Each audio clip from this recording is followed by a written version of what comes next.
Time for another excerpt from Care Work, Dreaming Disability Justice.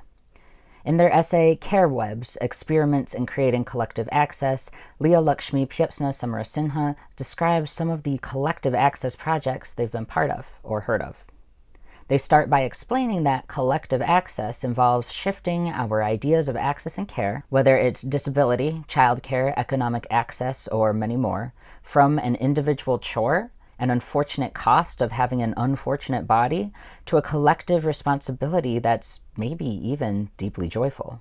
The essay provides a survey of various care webs, what worked, what didn't, what could work better next time. My big takeaway from this essay is the idea that well-sustained webs of mutual care are not some idealistic fancy. They have already existed. They already exist right now. They are possible. You'll have to read the whole essay for all the examples, but my favorite is the CCA of 2010. It was developed after 3 disabled queer Asian femmes, including the author of Care Work, were prepping to travel for a conference and going through the very common disability experience of having your freak out about how badly the whole thing will fuck up your body. And they decided that instead of choosing between handling our access needs on our own or crossing our fingers that the conference and the airlines would come through to take care of us, they would instead experiment in coming together and caring for each other.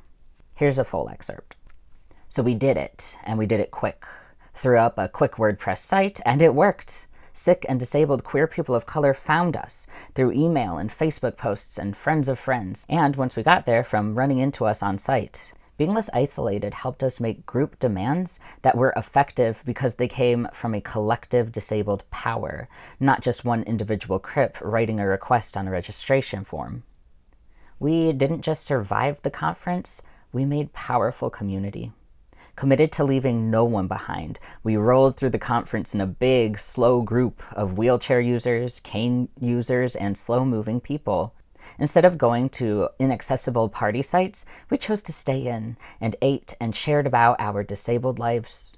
For some of us, it was our first time doing that. People cried, flirted, and fell in love. It was just 4 days, but people went home to their communities transformed. We were no longer willing to accept isolation, or a tiny bit of access, or being surrounded by white disabled folks as the only kind of disability community we could access, or being forgotten. We came back less willing to accept ableism from conferences and community spaces because we knew it could be different.